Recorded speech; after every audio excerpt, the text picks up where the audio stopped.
Dando continuidade ao tratamento do diabetes mellitus tipo 2, nós agora vamos falar a respeito das drogas que atuam estimulando a secreção de insulina, ou seja, elas reduzem a glicemia através da secreção, do estímulo pancreático à secreção de insulina. Existem dois grupos de drogas que têm essa ação. Uma delas são as glinidas, que estimulam a secreção de insulina de uma forma rápida e têm uma meia-vida curta. Por isso, elas são usadas antes das refeições. Elas têm caído em desuso porque o seu custo é relativamente alto e, frente às novas drogas que têm surgido para o tratamento do diabetes tipo 2, cada vez menos elas vêm sido usadas. As drogas que nós temos mais amplamente disponíveis, inclusive no SUS, são as sulfonilureias. Elas são bastante eficazes, mas são dependentes da massa de células beta que esses pacientes possuem. Portanto, um paciente que tenha diagnóstico recente de diabetes mellitus tipo 2, ele tem melhor possibilidade de responder a essa droga. Também aqueles pacientes que não têm uma glicemia de jejum muito elevada e que possuem um peptídeo C ainda normal ou alto.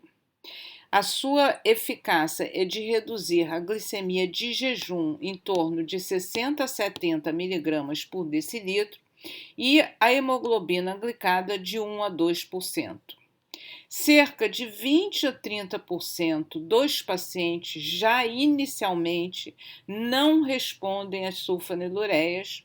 Nós temos então que lançar mão de outras drogas para esses pacientes.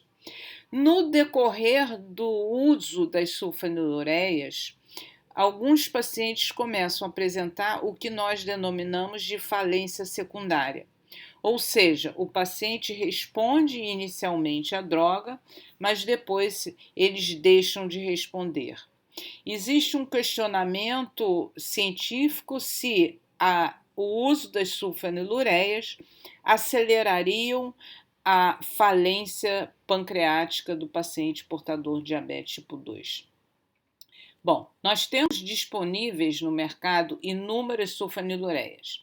A de primeira geração, que é a clorpropamida, ela vem caindo cada vez mais em desuso, porque ela tem uma meia-vida muito longa, de até 72 horas, o que faz com que ela possa provocar hipoglicemias graves e bastante prolongadas. A droga mais usada e que é disponível pelo SUS é a glibenclamida. E vejam aqui, ela está com asterisco vermelho marcado para chamar a atenção do seu risco de causar hipoglicemia grave. Para evitar o risco de hipoglicemia, recomenda-se, independente da glicemia, do nível de glicemia, que se inicie com uma dose baixa, ou seja, meio comprimido. Cada comprimido tem 5 miligramas, então iniciar de preferência antes da principal refeição, que no Brasil, em geral, é o almoço. E aí, dependendo da resposta desse paciente, você vai titulando a dose, podendo chegar à dose máxima de 20 miligramas por dia. Uma droga que é disponível em alguns municípios pelo SUS é a glicazida. A glicazida, ela possui menor risco de hipoglicemia e tem uma vida média mais longa, podendo, por isso, ela ser usada em dose única diária. Todas essas sulfonilureias, elas têm como principal efeito colateral o ganho de peso e o risco de hipoglicemia. Esses outros efeitos colaterais que vocês veem aqui na tela, náuseas, reações dermatológicas e alterações nos testes de função hepática, são bem menos frequentes. Existe também, com o uso de clorpropamida, o risco de hiponatremia e flash com o uso de com o uso de bebida alcoólica.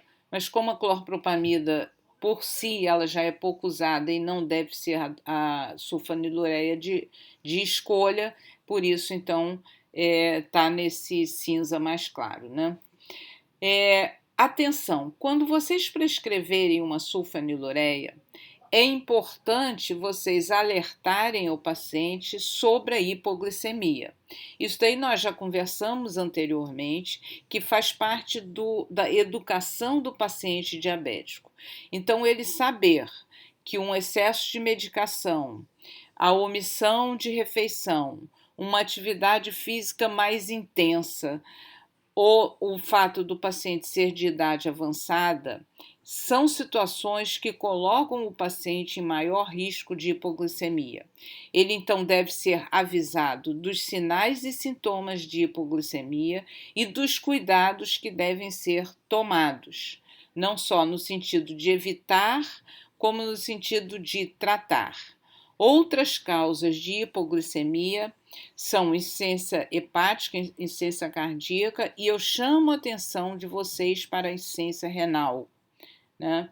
Então, como muitas dessas drogas têm eliminação renal, a sua depuração acaba sendo mais retardada, aumentando o risco de hipoglicemia. Insuficiência adrenal, antecedentes de hospitalização recente, quer dizer que esse paciente então ele está mais depauperado, ou na vigência de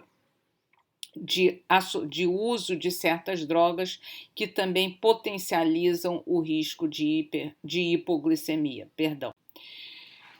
Por último, eu quero falar em relação às contraindicações. Ela está contraindicada em diabético tipo 1, exatamente porque esses pacientes eles não têm reserva pancreática. Então, não faz sentido se prescrever para pacientes que não têm uma reserva pancreática, porque não existe o que ser estimulado, não existe célula beta a ser estimulada.